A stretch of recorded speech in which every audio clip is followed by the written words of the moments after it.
And now we're going to dive into Immersive Reader. And this by far is my favorite piece that Pear Deck offers.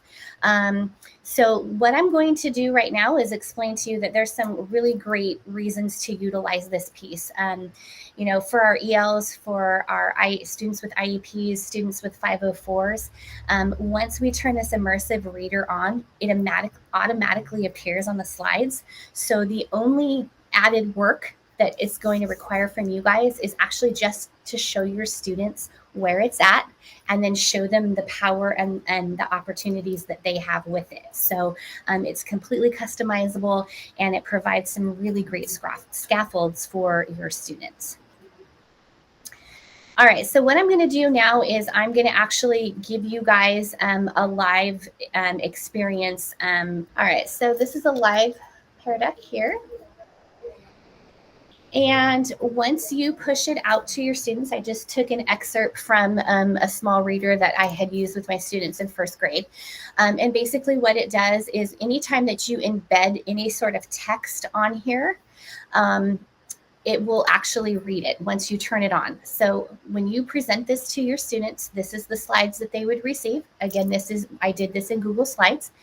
And all they do is they come down to the bottom here where it says here at the bottom, and click on the book, and then it's actually going to open up the Immersive Reader. So there are some really great things here. So if you're satisfied with the way that this looks here with your students, all you would do is what is a yurt?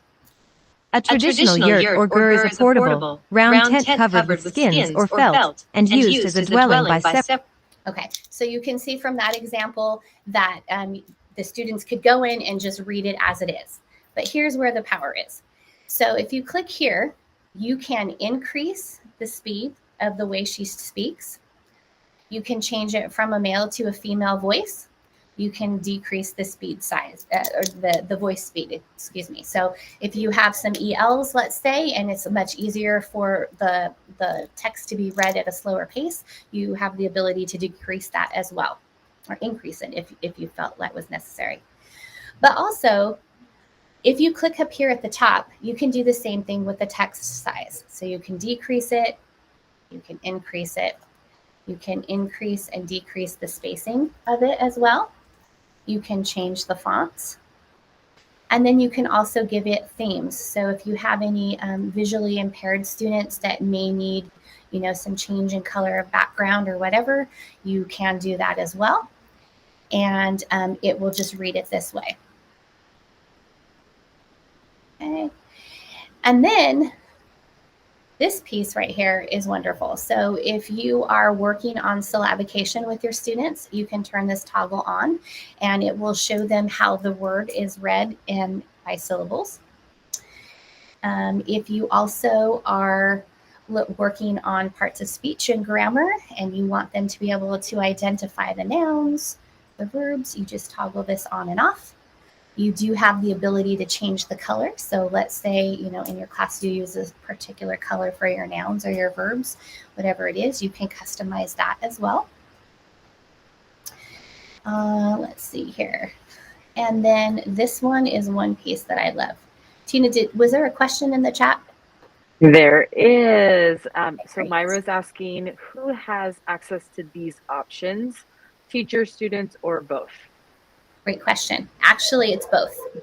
So actually, when you open it up, it's for the students to customize. So let's say that you have a small group and this group needs something particular. You could go in and open up the Pear Deck for them and make these customizations. Okay. And then normally, let me click one of these on here. So you can also click show the labels. So what it'll do is it'll give like the little, letter to represent if it's a noun or a verb or something. So that's what the show the labels is here. Okay, so you can turn this application off. And then over here under the third tab where the book is, this again is a really great scaffold for our students who might be visually impaired or maybe have some ADHD. You can design it so it's read line by line. So it just focuses in on that. You can do 3 lines or you can go all the way up to reading the entire paragraph. This is another one of my favorite features right here is the picture dictionary.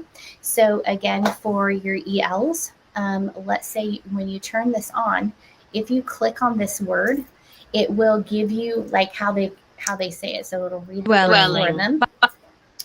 But also, if it has a picture available, let me go to another section and see if that'll work better.